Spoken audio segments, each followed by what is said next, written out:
uma coisa que eu queria trazer pra vocês, até pra gente voltar lá nos alienígenas, porque é um assunto muito, que eu gosto bastante. Porque assim, a gente tá no mês do terror aqui nos encontros e medo é a emoção específica do terror, né? E a ficção científica tá colada ali com terror, inevitavelmente. Por que temos medo de alienígena? Porque a gente tem medo do desconhecido, do outro, daquele que a gente não entende. A gente sempre tem medo deles. Perfeito. E o alienígena é a representação disso, daquele que a gente não conhece no interior, né? Exatamente. É o medo do outro. É o medo de quem tá do outro lado do muro. De quem tá pra lá da fronteira. O que ele quer quando ele chegar aqui? Ele é diferente de mim? Ele é parecido comigo? Sim. E a resposta da humanidade sempre vai ser a base do medo. Sim. E aí, só que aí o que é o alienígena? Porque é nesse lugar que eu queria chegar, assim. Porque, como vocês disseram, a ficção científica, ela trabalha sob a ótica da nossa realidade no presente, né? E como esse alienígena, ele vai se moldando ao longo da história do cinema, da ficção científica, enfim. Porque se a gente for pensar, por exemplo, no zumbi, lá atrás era o voodoo e ele foi mudando na história. De pensar no Romero, ele tem uma origem, mas no final das contas está muito ligado ao sonho americano. O segundo filme do Romero, ele acontece todo dentro de um shopping, sabe? Ele é sobre consumismo, sobre consumismo e etc. E o alienígena nesse meio tem assim uma mudança de uma perspectiva da visão do alienígena? O alienígena, tal como a inteligência artificial, o grande uso dele por bons escritores, né, roteiristas e tudo mais, é colocar nele a maleabilidade para falar de qualquer coisa, sabe? O Wells era sobre o colonialismo. Sim. A máquina do colonialismo, o monstro do colonialismo, os terrores que ele fez. Se você pegar o Distrito 9, por exemplo, não bloqueie esse... Não bloqueiem. Não bloqueiem. Vai fora.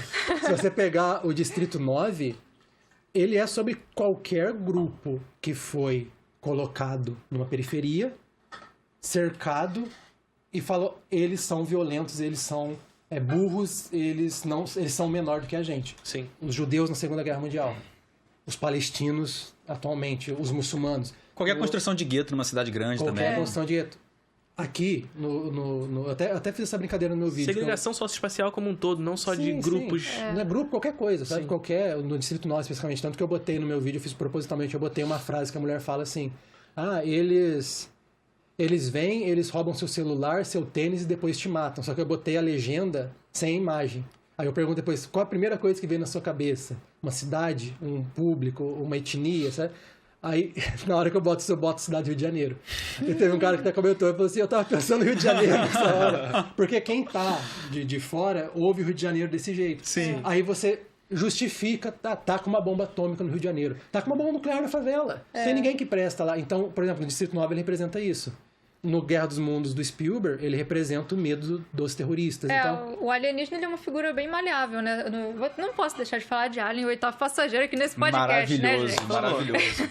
O Alien, o Oitavo Passageiro, ele primeiro vem na representação do medo do desconhecido, agora no quesito espaço, da insignificância do ser humano diante de tudo que há lá fora, né? O ser humano encontra aquela criatura que consome as pessoas e tá dentro de uma realidade muito maior do que a gente, né? Tem aquele monstro lá na nave que eles não fazem ideia do que é, e o ser humano começa a perceber que talvez nós não sejamos as coisas mais inteligentes que existem na galáxia, no universo, né, no caso. E, assim, ele representa isso, mas na franquia Alien é interessante que o xenomorfo vem também como uma figura daquilo que também é explorado e às vezes é colocado contra a gente, porque as pessoas falam, o xenomorfo é o vilão de Alien. Não é, é o Weyland-Yutani. A Weyland-Yutani manda aquelas pessoas para lugares que eles sabem que tem aqueles alienígenas, porque eles querem se aproveitar daqueles alienígenas. Os aliens, no fim, são meio que vítimas também junto com os seres humanos. O Prometheus mostra um pouco isso, né? O filme um pouco subestimado até. Eu acho também um pouco subestimado. Não defendo como maravilhoso, mas eu acho ele um pouco subestimado. O Prometheus, ele tem um problema que, eu não sei, os personagens daquele filme são meio esquisitos, sabe? Toda a parte alienígena do Prometheus é maravilhosa, só que aquela equipe de cientistas... É o Tom Hardy pirata, né? E aquela atriz, Naomi Naomi Rapace. Naomi Rapace. Isso. Ela é maravilhosa, ela é uma atriz excelente, só que eu não sei, parece que ela tava meio assim, eu não sei o que eu tenho que fazer nesse filme. A direção do Ridley Scott não envelheceu muito bem. Só o David, que é um personagem maravilhoso. incrível. Acho que a única coisa humana, que não é humano, é um sintético, deve ser o único humano ali, humanoide que presta naquele filme. E eu acho que o alienígena ele é muito bom. Você fala mais uma coisa? Pode falar. Interrompendo, né? O alienígena ele é maravilhoso porque ele é isso. Ele pode simbolizar qualquer coisa e transformar o filme nesse tal espelho que eu falei lá no começo. O Não Olhe, do Jordan Peele, o alienígena é a tensão. É a indústria do cinematográfico. E a gente até. E a Outros gente também, espectadores. não à toa que ele é um olho gigante, o que você faz, até onde você vai pela atenção e tudo mais. Então, você tem várias representações. A bolha assassina. A bolha assassina no filme dos anos 50 é o comunismo. É um negócio vermelho que cai no interior dos Estados Unidos e depois vai consumindo a cidade poucos aos É o poucos. sabe? fantasma do comunismo. Hoje O Enigma de Outro Mundo é o inimigo comum de fora e tudo mais, mas também tem muita ligação com as infecções sexualmente transmissíveis ali Sim, também. bastante. Tanto que a cena do... Anos 80, né? o auge da epidemia, da pandemia do HIV. A cena mais famosa, aquela cena do exame. Sim. Tem um cartaz atrás, que era um cartaz sobre prevenção de doenças sexualmente transmissíveis entre soldados e tudo mais. Sim. E ao mesmo tempo ele fala sobre já a descrença, e o Carpenter teve muita, né? A descrença com o status quo dos Estados Unidos. Você pega o filme dos anos 50, é sobre os soldados vencendo o estrangeiro e salvando o mundo. Sim. Você pega o dos 82, é sobre como não dá pra fazer nada, já era. Uma condenação, uma né? Porque a partir do momento que eles não matam um cachorro no começo, eles já estão condenados. Já fudeu a partir dali, sabe? Então só você vai acompanhando a merda acontecendo, sabendo que não tem jeito. E você só tem um personagem que pode ser dito como militar, que é aquele capitão, que fica com o revolvinho do lado, e a coisa começa a apertar, ele começa a chorar, ele desiste da arma, ele não sabe, ele é sobre desconfiança. O alienígena ele pode representar tudo. Sim. A infância, o fim da infância com o ET, sabe? Aquele momento maravilhoso da infância, despedido, ET, extraterrestre, sobre isso. A inteligência artificial é a mesma coisa. Sim. Você pega a inteligência artificial, ela representa várias coisas em vários momentos. O Exterminador do Futuro, o T-800, lá do primeiro filme especificamente, ele representa o medo daquela época, que a gente estava vivendo uma segunda onda de industrialização de máquinas, que, por exemplo, tirou vários empregos em Detroit e tornou Detroit uma cidade fantasma. Então se tinha aquele medo da máquina substituindo o homem. Sim. O T-800 vem como uma máquina escondida dentro do corpo humano. Sim. Exterminador do Futuro 2. É um policial. O policial Brutalidade e policial. o James Cameron falou que o T-1000 representa o policial que, para cumprir o dever dele, muitas vezes desumaniza quem ele deveria proteger. Então, a ficção científica ela é maravilhosa porque ela é adaptável a absolutamente tudo. E ela sempre fala, nunca é sobre alienígena, sobre robô. Em alguns casos tá? Em casos raros ele é ficcionado pela ciência. Talvez o Ex Machina seja isso. Não, mas também até o Ex Machina com um comentário sobre a humanidade, porque no fim a questão é o que é a humanidade. Quem é máquina ali, quem não é máquina, sério? Que a moça ali é quase uma atualização do HAL 9000, de alguma maneira. A moça não, Alicia Vikander. A moça que eu quero dizer é a personagem. A Lara Croft. É a Lara Croft. Mas a moça, a moça robô é uma... Havana. É Havana o nome dela? Eva, né? Ava, AVA. Tá. É porque tem que parecer Eva, porque porque faz sentido. primeira... Não tinha parado pra pensar nisso. Que é o nome, inclusive, da robozinha do Wall-E também. É Eva. Não lembrava não, verdade. Que ele fala... Verdade. O que eu gosto muito do filme Ex Machina é que ele pode ser descrito como um teste de Turing cinematográfico, né? Teste de Turing, explica para os nossos. Teste de Turing, elaborado pelo Alan Turing, né? Um cara importantíssimo matemático, que praticamente é considerado o cara que foi o pioneiro nessa questão da inteligência artificial, né? Me corrijam se eu estiver errado, mas acho que... E o teste de Turing foi um teste desenvolvido por ele para identificar se uma inteligência artificial estava sendo... Se era uma inteligência artificial ou não, né? Sim. Esse é o objetivo. Por exemplo, a pessoa era colocada para conversar com essa inteligência. Se o cara conseguisse identificar que é uma inteligência artificial, ela não passou no teste de Turing. Se ele conseguir identificar que então não passou, é uma inteligência artificial que não consegue se passar por um humano. Se ele não conseguir falar, isso é uma inteligência artificial, a inteligência artificial é tão inteligente que passa no teste. E só que esse filme começa com um teste diferente, porque o cara já fala pra ele lá no início, né? O dono da megacorporação já fala, o Zuckerberg, interpretado pelo... Oscar Isaac? O Oscar Isaac fala, ela é uma robô, né? E eu quero que você me prove que ela não tem consciência. E aí você fica o tempo todo no filme ali pensando, a Eva desenvolveu uma consciência, ela está fazendo aquilo por conta própria, ou ela só está tentando seguir a programação dela, vencendo o jogo que o criador dela criou ali para ela, né? E é muito, muito incrível, assim, como ele consegue deixar essa ambiguidade o tempo todo no filme. Tem uma cena... Pode falar do final do filme? Pode, sei lá, 8 anos, 9... A gente não tem problema com isso, não. Porque durante todo o filme parece que ela está desenvolvendo sentimentos pelo personagem principal. É Jacob o nome dele? Agora não vou lembrar, acho que é Jacob. Não lembro, sei que o do ator é o Don Hall Gleason. É, o Don Hall Gleason. Parece que ela está desenvolvendo sentimentos por ele. Sim. E, assim... Só que no final, quando ela tá saindo de lá, de dentro daquele laboratório subterrâneo, ele tá caído lá no chão, porque aconteceu um monte de coisa, não lembro exatamente o que. Ele tá caído e ele me ajuda, quer sair de lá também, senão ele vai ficar preso lá dentro. Ela olha pra ele, assim, e por uns segundos parece que ela tem um lapso de consciência, só que depois ela só vira as costas e sai. Sim. Aí você fica, e aí? Tem consciência ou não tem? Uhum. É programação ou não é, sabe? Sim. E ele é legal, justamente por isso. Ele fala sobre essa questão da humanidade. O que você diz que é um ser consciente, sabe? Qual é a definição do que é? Será que nós, quando estamos seguindo uma programação, não somos máquinas também? Sim. O simples fato de, quando acaba o filme, você não sabe se a Eva desenvolveu inteligência ou não, se ela ainda é uma inteligência artificial, ela passou no teste de Turing. Sim. A gente está fazendo um teste de Turing com ela, e ela passa, porque você não consegue determinar com exatidão. Ah, não é, isso aqui é programação, isso aqui não é. Existir a discussão mostra que o quanto é difícil você definir o que é inteligência artificial ou não. Sim.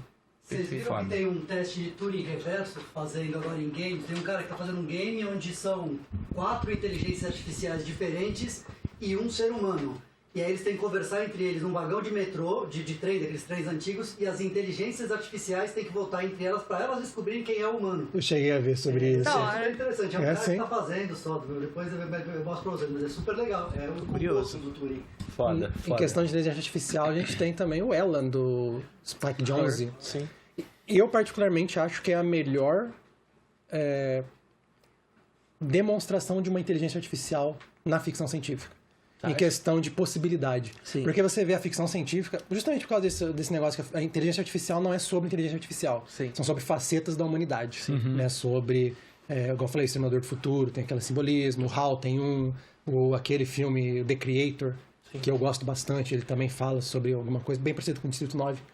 Já o Ela, ele pega a inteligência artificial como inteligência artificial mesmo. Porque a gente sempre parte desse princípio, a Skynet vai destruir a humanidade.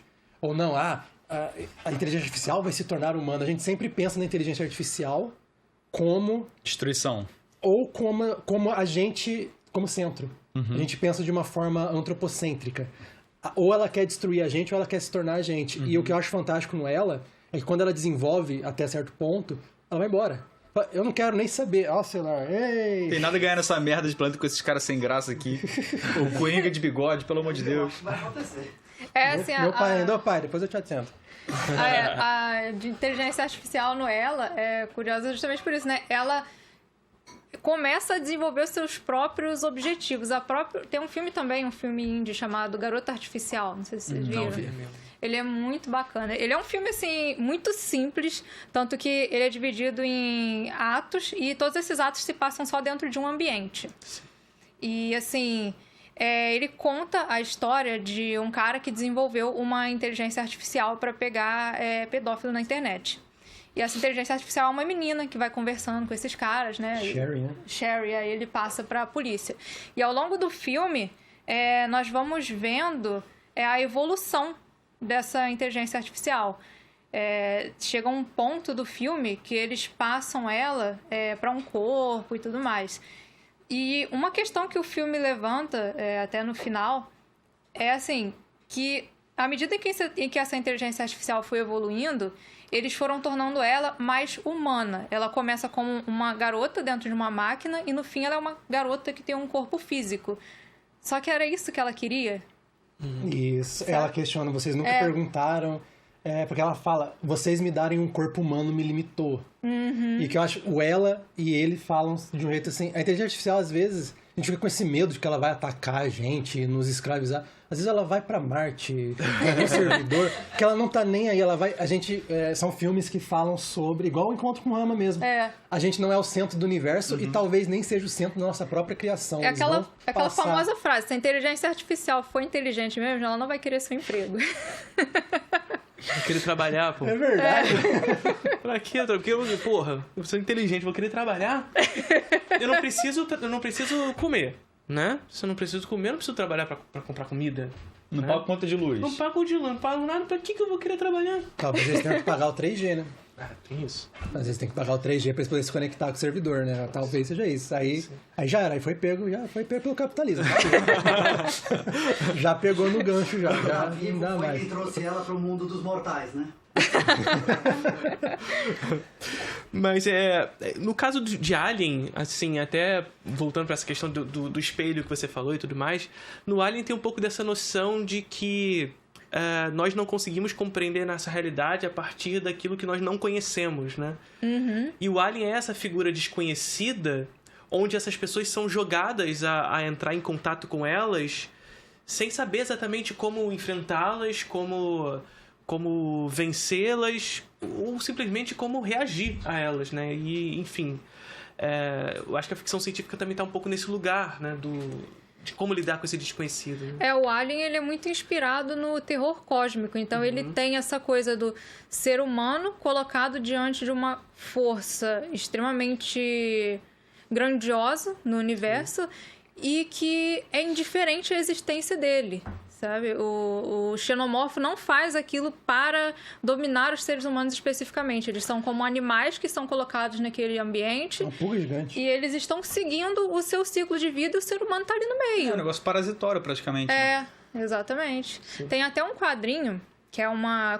porque quando saiu o Aliens do Resgate, teve um hiato entre o Alien do Resgate e o Alien 3. E teve um quadrinho que preencheu esse hiato dele, fez uma sequência em quadrinho dessa história, porque o pessoal tava doido pra ver sequência e não iam fazer o filme agora, então fizeram esse quadrinho. E ele mostra que aquele bicho lá, o Space Jockey, que agora já falou que é um engenheiro no Prometheus, né? Mas antigamente o Space Jockey era uma figura que foi desenvolvida nos quadrinhos. Sim. Como aquele bicho que tem uma tromba de elefante na cara mesmo, sabe? Então, que o Alien, ele foi tirado, ele vivia em um planeta onde ele era parte do ecossistema, tinha todo um equilíbrio ali, só que o Space Jockey foi lá e tirou o xenomorfo do ambiente dele e levou para outros planetas. Aí o Alien começou a infestar mesmo outros ambientes. É que vão abordar na série que vai sair, né? Alien Earth. Que é um alien na Terra, sendo trazido pra cá. Talvez vá pra esse caminho também. Não faz sentido nenhum, mas tá bom. Vamos ver, estamos torcendo muito. É que nem Alien vs Predador, né? Alien vs Predador é baderna. Depois que o Romulus foi bem... Vocês gostaram? Gostamos. Dadas as suas... Considerando suas considerações, eu gostei, achei um bom filme, né? Então eu tô torcendo muito por... Tô muito curioso. Bom. Mas o Alien, ele tem uma... Voltando naquele negócio do que o Alien representa, além de tudo isso, o Alien, ele é um claro simbolismo à violência sexual. Sim, total. Ele, tanto que o facehugger. O facehugger. O Dan O'Bannon, que é o roteirista de Alien, genial. Aliás, roteirista de Dark Star, junto com o John Carpenter. Ele falou, eu quero fazer um terror que vai botar medo nos homens. Eu quero algo que a todo momento está botando medo no masculino. Porque era muito comum a mulher ser exposta ao medo. No filme de terror, geralmente o cara é morto, a mulher tem o corpo violado, né? Tanto na ficção científica quanto no terror, essa violência sexual sempre foi muito usada contra as mulheres. E o Dan O'Bannon, sobrevive a casta no final, a que não faz sexo, né? Exatamente. No slasher, né? A Final Girl é a garota certinha, a garota virgem. E o Dan O'Bannon, ele quis realmente subverter isso aí. Então ele falou, vou criar um alienígena que viola todos igualmente, né? Porque o xenomorfo não importa se é homem ou mulher, ele vai impregnar a pessoa igualmente. E é legal que ele surge violando um homem e engravidando o homem. Ele engravida um homem, que ele falou, eu quero um filme que vai fazer os homens cruzarem as pernas no cinema. Porque o homem nunca sente medo. Ele até comenta em uma entrevista que ele via muito que o terror ele via como uma forma desses diretores colocarem desabafar um certo sentimento. Uma fetichização, às vezes, da violência com a mulher. Sim, tanto que as mulheres nos filmes de terror que sofrem violência geralmente são mulheres bonitas, sabe? É uma coisa meio esquisita que se percebe aí numa época do terror. Então, o Alien foi desenvolvido com essa ideia. Tanto que eles escolheram quem? Giger, né? Giger, a arte dele é totalmente sexual, então... O desenho do xenomorfo parece um pênis a cabeça dele. Obviamente. E ele ainda tem um pênis na boca. Tem. Então, tem gente que fala que não tem nada disso. Ontem mesmo já falaram, fixação sua. Tem que parar com essa fixação aí. Eu tenho um comentário no canal lá ontem. Deve ser. O próprio roteirista falou sobre isso. Não. E não é nem como se precisasse ele falar, né? Não precisa, né? Tá muito óbvio, Tá óbvio. É sobre... Tanto que tem aquela cena que o Ash, né, o androide, ele tenta matar a Ripley, ele tenta sufocar ela com uma revista pornográfica. Não é acidental, Ele é... Aí você tem todo um contexto quando você pega a parte da mega corporação, a Weyland-Yutani, botando os funcionários para se ferrar de propósito, aquela famosa frase... tripulação descartável, né? Ou seja, as vidas dos trabalhadores são descartáveis. Ele é sobre a fragilidade do pequeno diante do grande. Como a mulher, o mais forte viola o mais novo. Tanto sexualmente... O mais fraco, Tanto sexualmente, o corpo, quanto os seus direitos, a sua vida, a sua função através de quem está acima. Sim. E mostra muito nesse filme também como... existe uma hierarquia no trabalho que às vezes é uma farsa, porque todos são explorados igual. Porque ela é, sei lá, quarta patente. E vão morrendo todos os superiores dela porque nada lhe importa. Quem tá se dando bem é o chefe que tá lá na puta que pariu ganhando dinheiro dele, sabe? Ele nem aparece. A gente não tem o CEO da Weyland. Exatamente. É uma noção de classe. O cara, o burguês, ele tá dentro do apartamento dele, de boa. A gente falou isso no podcast no que a gente participou e chamaram a gente de comunista. Mas Alien é sobre... como a classe trabalhadora ela é prejudicada por alguém que você nem vê, que você nem sabe onde está. Só pela ideia da corporação, pela ideia do lucro, e não por alguém especificamente. O Capitão Dallas, a Subtenente Ripley, tá todo mundo indo saco. Não importa. Exatamente. Não importa. Eu sou o Capitão Dallas. Você é o engenheiro. Mas tá todo mundo dentro da mesma nave e é descartável igual para todo mundo passa trabalhadora, né? Exatamente, ele fala sobre isso. Sim. Porque o Dan O'Bannon, o Ridley Scott eu não sei tanto, mas o Dan O'Bannon eu posso falar por causa do Carpenter, a junção deles do Carpenter. Ele sempre falou um pouco sobre essa parte mais do lado do trabalhador. Tanto que o Dark Star foi o primeiro, não necessariamente o primeiro, Corrida Silenciosa quase fez, mas o Dark Star é definitivo. O primeiro filme que botou o astronauta como o cara que foi pro espaço se ferrar. Sim. Foi mandado, os caras falaram, vai lá fazer seu trabalho e pronto. Não como o grande herói que ia chegar na Lua trazer a glória, entendeu? Eles sempre tiveram essa sensibilidade de falar sobre... Tem alguém ferrando a gente acima, entendeu? Papo de comunista. Mas não, é só questão de... Tem. E se você não lutar pelos seus direitos, você vai ser tripulação descartável também. Sim. Tanto que os caras que batem o pé quando eles são mandados para descer lá no planetóide para investigar mensagens são os mecânicos. São os caras de classe mais baixa ali. Eles que batem o pé. Não, o nosso contrato não tá, que a gente tem que fazer isso, a gente vai fazer. Só que aí tinha uma cláusula lá, aquela cláusula pequenininha que ninguém olha, que se eles encontrassem algum sinal de vida inteligente, eles tinham que investigar, senão eles chegavam e não iam receber nada, nem pelo que eles fizeram. Então, eles são praticamente obrigados, né? Não é uma atitude estúpida, né? A coerção que a gente vive no... É a mesma coisa, se você não for pro trabalho e aceitar as condições que você tem, você vai morrer de fome. Até por isso que, assim, tem gente que fala, mas o cara viu o ovo do alienígena lá, enfiou o cabeção e o bicho pulou na cara dele. Porque ele não era preparado para fazer aquilo, eles não eram cientistas. Não conheciam, né? Eles eram transportadores, entendeu? Sim. Eles não tinham nenhuma base para estar ali. Não, e aquilo que eu até falei no início, mesmo cientistas, claro que cientistas iam ter outro preparo para aquilo ali, mas mesmo assim eram figuras desconhecidas, que nem mesmo cientistas sabiam como lidar ainda. Porque a humanidade meio que sendo confrontada pela ideia de que o que ela sabe não é tudo. Não é tudo. Tanto que uma das piores falhas do Prometheus pra mim é isso. Tanto tem aquela cena que tá os dois, tá um biólogo e o outro cara não lembro o que ele é. Geólogo, eu Geólogo, acho. né? Ele tá brincando. Ele vê a cobrinha. Cobrinha bonitinha. É bem tosco mesmo, é bem tosco. Cara, eu é já muito defendi engraçado. essa cena antes e eu defendo. E pelo contexto que a gente teve da pandemia recentemente, a gente viu que era exatamente isso que aconteceu. Deixa eu sonhar, Tem deixa eu cientistas sonhar. e cientistas. Não, eu entendo. Agora eu vou entendo. fazer igual o pessoal lá dos comentários do canal. Deixa eu sonhar, deixa eu pensar, deixa eu ser positivo, filho. Não, Tá eu caminhando entendo, aí faz pro Immortal sentido. Joe acontecer de verdade, pro Mad Max ser real, pô. Mas Cientista o também, Prometheus, ele realmente ele tem esse defeito gravíssimo que...